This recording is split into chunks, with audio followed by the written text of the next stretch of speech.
Oi, tudo bom? Eu sou a Ana. A gente está no dia 74 desculpa, 74 de leitura. Acabei de colocar, parei. E eu vou ler Juízes 7, 8 e 9. Então vamos lá, pega a sua biblinha, vai ouvindo aí, já curte, me deixa um comentário, compartilha, ativa o sininho. Todo dia eu posto 4 vídeos. Um em tempo real e 3 que são desses 3 que eu leio 3 capítulos em cada dos que eu já tinha lido antes de abrir o canal. Então vamos lá. Juízes 7. A vitória de Gideão sobre os midianitas. De madrugada, Jerubaal, isto é, Gideão e todo seu exército acampou junto à fonte de Arode.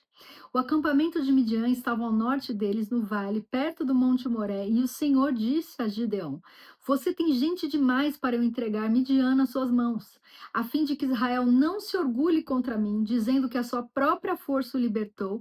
Anuncie, pois, o povo que todo aquele que estiver tremendo de medo poderá ir embora do monte Gileade. Então 22.000 homens partiram e ficaram apenas 10.000. Mas o Senhor tornou a dizer a Gideão: Ainda há gente demais. Desça com eles à beira d'água, e eu separarei os que ficarão com você. Se eu disser, este irá com você, ele irá. Mas se eu disser, este não irá com você, ele não irá. Então Gideão levou os homens à beira d'água, e o Senhor lhe disse: Separe os que beberem a água, lambendo-a, como faz o cachorro daqueles que se ajoelharem para beber. O número dos que lamberem a água, levando-as com as mãos à boca, foi de 300 homens. Todos os demais se ajoelharam para beber. O Senhor disse a Gideão: Com os 300 homens que lamberam a água, livrarei vocês e entregarei os midianitas nas suas mãos.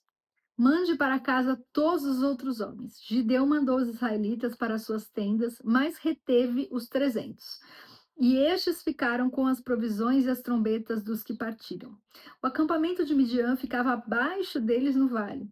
Naquela noite o Senhor disse a Gideão: Levante-se e desça ao acampamento, pois vou entregá-lo nas suas mãos.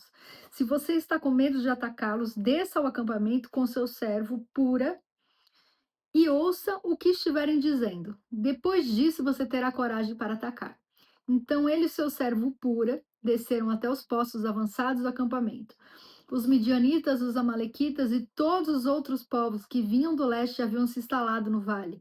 Eram numerosos como nuvens de gafanhotos. Assim como não se pode contar a areia da praia, também não se podia contar os seus camelos.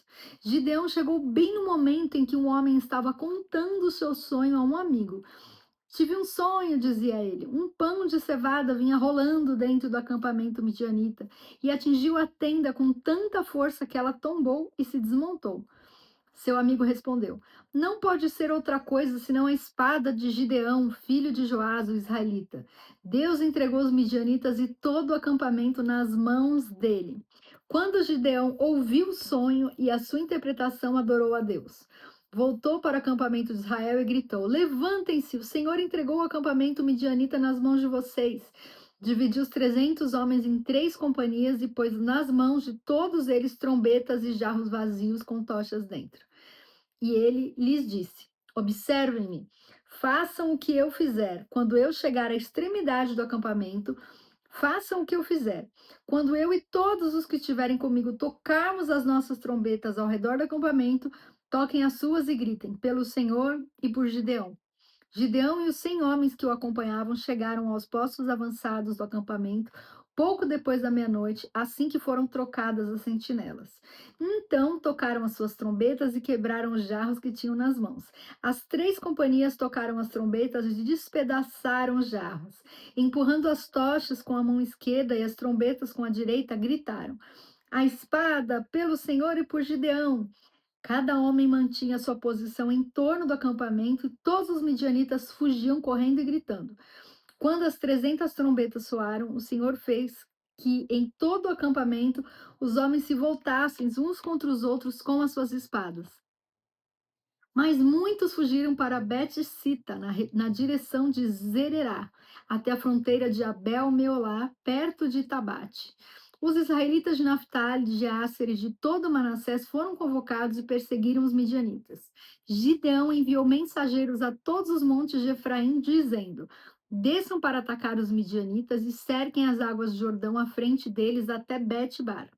Foram, pois, convocados todos os homens de Efraim, e eles ocuparam as águas do Jordão até Bet-bara. Eles prenderam dois líderes midianitas, Oreb e Zeeb. Mataram Oreb na rocha de Oreb e Zeeb no tanque de prensar uvas de Zeeb. E depois de perseguir os midianitas, trouxeram a cabeça de Oreb e a de Zeeb a Gideão, que estava do outro lado do Jordão. Agora, Juízes 8. A derrota de Zeba e Zalmuna. Os efraimitas perguntaram então a Gideão: por que você nos tratou dessa forma? Por que não nos chamou quando foi lutar contra Midian? E o criticaram duramente. Ele, porém, lhes respondeu: que é que eu fiz em comparação com vocês? O resto das uvas de Efraim não são melhores do que toda a colheita de Abiezer? Deus entregou os líderes midianitas Oreb e Zeeb nas mãos de vocês. O que pude fazer não se compara com o que vocês fizeram. Diante disso, acalmou-se a indignação deles contra Gideão. Gideão e seus 300 homens já exaustos continuaram a perseguição, chegando ao Jordão e o atravessaram. Em Sucote, disse ele aos homens dali: peço-lhes um pouco de pão para as minhas tropas. Os homens estão cansados e eu ainda estou perseguindo os reis de Midian, Zeba e Zalmuna. Os líderes de Sucote, porém, disseram: ainda não estão em seu poder Zeba e Zalmuna? Por que deveríamos dar pão às suas tropas? É assim? Replicou Gideão. Quando o Senhor entregar Zeba e Zalmuna em minhas mãos, rasgarei a carne de vocês com espinhos e espinheiros do deserto. Dali subiu a Peniel e fez o mesmo pedido aos homens de Peniel. Mas eles responderam, como os de Sucote. Aos homens de Peniel ele disse: quando eu voltar triunfante, destruirei esta fortaleza. Ora, Zeba e Zalmuna estavam em Carcore, com eles cerca de 15.000 homens. Estes foram todos os que sobraram dos exércitos dos povos que vinham do leste, pois 120.000 homens que portavam espada tinham sido mortos. Gideão subiu pela rota dos nômades a leste de Noba e Joquebeá e atacou de surpresa o exército. Zeb e Zalmuna, os dois reis de Midian, fugiram, mas ele os perseguiu e os capturou, derrotando também o exército. Depois, Gideão, filho de Joás, voltou da batalha pela subida de Eres. Ele capturou um jovem de Sucote e o interrogou, e o jovem escreveu para Gideão os nomes dos 77 líderes e autoridades da cidade. Gideão foi então a Sucote e disse aos homens de lá: aqui estão Zeba e Zalmuna, acerca dos quais vocês zombaram de mim, dizendo: ainda não estão em seu poder Zeba e Zalmuna? Por que deveríamos dar pão aos seus homens exaustos? Gideão prendeu os líderes da cidade de Sucote, castigando-os com espinhos e espinheiros do deserto. Depois derrubou a fortaleza de Peniel e matou os homens daquela cidade. Então perguntou a Zeba e Zalmuna como eram os homens que vocês mataram em Tabor. Eram como você, responderam. Cada um tinha o porte de um príncipe. Gideão prosseguiu: aqueles homens eram meus irmãos, filhos da minha própria mãe. Juro pelo nome do Senhor que, se vocês tivessem poupado a vida deles, eu não mataria vocês. E Gideão voltou-se para Jéter, seu filho mais velho, e lhe disse: mate-os. Jéter, porém, teve medo e não desembainhou a espada, pois era muito jovem. Mas Zeb e Zalmuna disseram: venha, mate-nos você mesmo, e se exige coragem de homem. Então Gideão avançou e os matou e tirou os enfeites do pescoço dos camelos deles. O manto sacerdotal de Gideão. Os israelitas disseram a Gideão: reine sobre nós, você, seu filho e seu neto, pois você nos libertou das mãos de Midian. Não reinarei sobre vocês, respondeu-lhe Gideão. Nem meu filho reinará sobre vocês. O Senhor reinará sobre vocês. E prosseguiu: só lhes faço um pedido, que cada um de vocês me dê um brinco da sua parte dos despojos. Os ismaelitas costumavam usar brincos de ouro. Eles responderam: de boa vontade os daremos a você. Então estenderam uma capa e cada homem jogou sobre ela um brinco tirado de seus despojos. O peso dos brincos de ouro chegou a 20,5 kg, sem contar os enfeites e pendentes e as roupas de púrpura que os reis de Midian usavam e os colares que estavam no pescoço de seus camelos. Gideão usou o ouro para fazer um manto sacerdotal que ele colocou em sua cidade em Ofra. Todo Israel prostituiu-se, fazendo dele objeto de adoração, e veio a ser uma armadilha para Gideão e sua família. A morte de Gideão. Assim, Midian foi subjugado pelos israelitas e não tornou a erguer a cabeça. Durante a vida de Gideão, a terra desfrutou paz 40 anos. Jerubaal, filho de Joás, retirou-se e foi para a casa onde ficou morando. Teve 70 filhos, todos gerados por ele, pois tinha muitas mulheres. Sua concubina, que morava em Siquém, também lhe deu um filho, a quem ele deu o nome de Abimeleque. Gideão, filho de Joás, morreu em idade avançada e foi sepultado no túmulo de seu pai Joás, em Ofra dos Abiesritas. Logo depois que Gideão morreu, os israelitas voltaram a prostituir-se com os Baalins, cultuando-os. Ergueram Baal-berite como seu Deus e não se lembraram do Senhor, o seu Deus, que os tinha livrado das mãos dos seus inimigos em redor. Também não foram bondosos com a família de Jerubaal, pois, isto é, Gideão, pois não reconheceram todo o bem que ele tinha feito a Israel. Agora, Juízes 9. Abimeleque. Abimeleque, filho de Jerubaal, foi aos irmãos de sua mãe em Siquém e disse a eles e a todo o clã da família de sua mãe: Perguntem a todos os cidadãos de Siquém o que é melhor para eles, ter todos os 70 filhos de Jerubaal governando sobre eles, ou somente um homem. Lembrem-se de que eu sou o sangue do seu sangue. Os irmãos da sua mãe repetiram tudo aos cidadãos de Siquém, e estes se mostraram propensos a seguir Abimeleque, pois disseram: Ele é nosso irmão. Deram-lhe 70 peças de prata tiradas do templo de Baal-berite, as quais Abimeleque usou para contratar alguns desocupados e vadios que se tornaram seus seguidores. Foi à casa de seu pai em Ofra e matou seus 70 irmãos, filhos de Jerubaal, sobre uma rocha. Mas Jotão, o filho mais novo de Jerubaal, escondeu-se e escapou. Então todos os cidadãos de Siquém e de Bet-Milo reuniram-se ao lado do carvalho, junto à coluna de Siquém, para coroar Abimeleque rei. Quando Jotão soube disso, subiu ao topo do monte Gerizim e gritou para eles: Ouçam-me, cidadãos de Siquém, para que Deus os ouça. Certo dia as árvores saíram para ungir um rei para si. Disseram à oliveira: Seja o nosso rei. A oliveira, porém, respondeu: Deveria eu renunciar ao meu azeite, com o qual se presta honra aos deuses e aos homens, para dominar sobre as árvores? Então as árvores disseram à figueira: Venha ser o nosso rei. A figueira, porém, respondeu: Deveria eu renunciar ao meu fruto saboroso e doce para dominar sobre as árvores? Depois as árvores disseram à videira: Venha ser o nosso rei. A videira, porém, respondeu: Deveria eu renunciar ao meu vinho, que alegra os deuses e os homens, para ter domínio sobre as árvores? Finalmente, todas as árvores disseram ao espinheiro: Venha ser o nosso rei. E o espinheiro disse às árvores: Se querem realmente ungir-me rei sobre vocês, venham abrigar-se à minha sombra. Do contrário, sairá fogo do espinheiro e consumirá até os cedros do Líbano. Será que vocês agiram de fato com sinceridade quando fizeram Abimeleque rei? Foram justos com Jerubaal e sua família como ele merecia? Meu pai lutou por vocês, arriscou a vida para livrá-los das mãos de Midian. Hoje, porém, vocês se revoltaram contra a família de meu pai, mataram seus 70 filhos sobre a mesma rocha e proclamaram Abimeleque, o filho de sua escrava, rei sobre os cidadãos de Siquém pelo fato de ser irmão de vocês.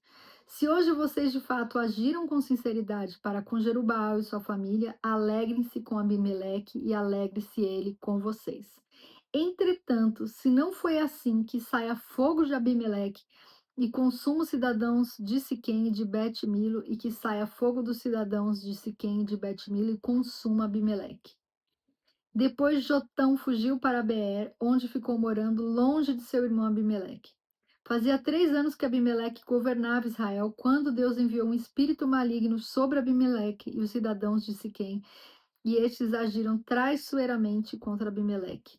Isso aconteceu para que o crime contra os 70 filhos de Jerubbaal, o derrubamento de sangue deles, fosse vingado em seu irmão Abimeleque e nos cidadãos de Siquém, que o ajudaram a assassinar os seus irmãos.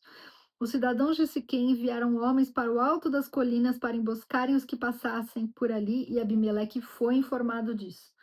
Nesse meio tempo, Gaal, filho de Ebed, mudou-se com seus parentes para Siquém, cujos cidadãos confiavam nele. Sucedeu que foram ao campo, colheram frutas, pisaram-nas e fizeram uma festa no templo do seu Deus. Comendo e bebendo amaldiçoaram Abimeleque, então Gaal, filho de Ebede, disse: Quem é Abimeleque para que o sirvamos? E quem é Siquém? Não é ele o filho de Jerubbaal?